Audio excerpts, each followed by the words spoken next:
PLDT ligwak na naman ngayong conference. Xavi Davidson may mensahe sa darating na laban kontra Creamline. Frustrated?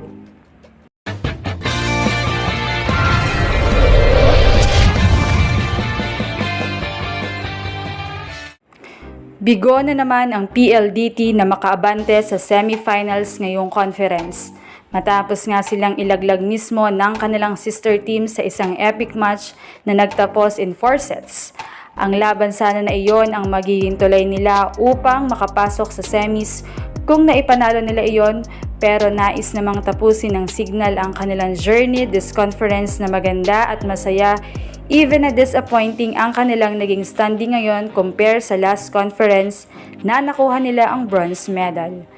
Samantala ay kung tutuusin ay malakas at malalim ang lineup ngayon ng PLDT, having Kim Pajardo, Majoy Baron, Palomata at great addition sa team since last conference si Filipino-Canadian Xavi Davidson, kung saan ay talagang masasabing nagdadala sa PLDT at napakalaki ng ambag, kaya naman ika ng marami ay pasan ang daigdig. Well, opensa at depensa kasi ay on point si Xavi. Pero ang issue ay walang makatulong na reliable open hitter. Naging usap-usapan nga ang frustration ni Xavi kontra Cherry Tigo matapos din silang masweep ng mga ito. Bantay sarado si Xavi at hindi makaporma ng palo. Puro error pero pumupuntos din. Pero mas lumala ang kanyang frustration dahil wala halos tumutulong sa kanya. Trending nga nang hawiin ni Xavi ang kamay ni Ceballos noong timeout due to frustration. Samantala, matapos ang kanilang heartbreaking loss kontra sa kanilang sister team, ay may mensahe naman siya para sa susunod nilang laban kontra champion team Creamline. Ayon sa kanya, kailangan nilang mag-move forward. Masakit ang pinagdaanan nilang 2 talo, pero kailangan nila ulit mag-work hard, mag-practice this week for their big match laban sa CCS. Samantala ay pahayag pa niya kailangan may mag-step up pa sa team. Hindi lang si Kat, Kim at Majoy.